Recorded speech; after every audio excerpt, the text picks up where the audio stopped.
नगर मनमाड महामार्गावरील गटार कामांमुळे व्यापारी व नागरिकांमध्ये निर्माण झालेल्या चिंतेची गंभीर दखल घेत संबंधित कामांना तात्काळ स्थगिती देत सुधारित आराखडा सादर करण्याचे स्पष्ट निर्देश देण्यात आले. राहता शहराचा विकास हा नियोजनबद्ध, सर्वसमावेशक आणि कुणालाही त्रास न होता व्हावा या भूमिकेतून डॉक्टर सुजय विखे पाटील यांनी आज शहरातील प्रमुख विकास प्रकल्पांची प्रत्यक्ष पाहणी करत सखोल आढावा घेतला.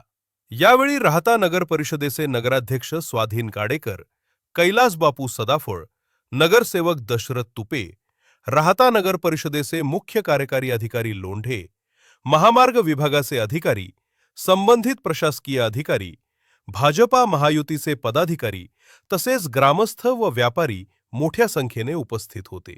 नगर मनमाड राष्ट्रीय महामार्गाच्या कामात रस्त्याची उंची विद्यमान पातळीपेक्षा 600 मिलीमीटरपर्यंत वाढवण्याचा प्रस्ताव असल्याने साईड गटारांची उंची मोठ्या प्रमाणात वाढवण्यात आली होती. त्यामुळे रस्त्यालगतची दुकाने, व्यापारी आस्थापना व पेट्रोल पंप बाधित होण्याची भीती व्यक्त होत होती. ही बाब लक्षात घेऊन डॉक्टर सुजय विखे पाटील महामार्गावरील गटारांचे काम तात्काळ थांबवण्याचे निर्देश देत रस्त्याची उंची 600 मिलीमीटरऐवजी कमाल 300 मिलीमीटरपर्यंत ठेवून गटारासंदर्भात सुधारित आराखडा तयार करण्याचे निर्देश महामार्गाच्या अधिकाऱ्यांना दिले. जमिनीखालून आवश्यक खोदकाम करून गटारे करण्याबाबतही यावेळी सूचना देण्यात आल्या. या बदलानुसार तयार होणाऱ्या सुधारित आराखड्यामुळे पावसाळ्यात रस्त्यावर पाणी साचणार नाही, तसेच रस्त्यालगतचे व्यवसाय, दुकाने व पेट्रोल पंपधारकांना कोणताही त्रास होणार नाही, असे डॉक्टर विखे पाटील यांनी स्पष्ट केले. नॅशनल हायवेचे जे काम राहत्या शहरामध्ये चालू आहे त्यामध्ये ज्या उंचीवर गटर बांधण्यात आलेले आहे, राहता शहरामधले सर्व व्यापारी, नगराध्यक्ष आणि सर्व नगरसेवकांची अशी मागणी होती की याची पाहणी केली गेली पाहिजे. माझ्या उपस्थितीमध्ये आज नॅशनल हायवेचे सगळे अधिकारी आपण बोलवलेले आहेत आणि वास्तविक पाहता रस्त्याच्या एक्झिस्टिंग लेवलपासून 600 mm रस्ता उंचवण्याचा मानस नॅशनल हायवेने घेतल्या कारणाने गटर उंचवली गेली होती.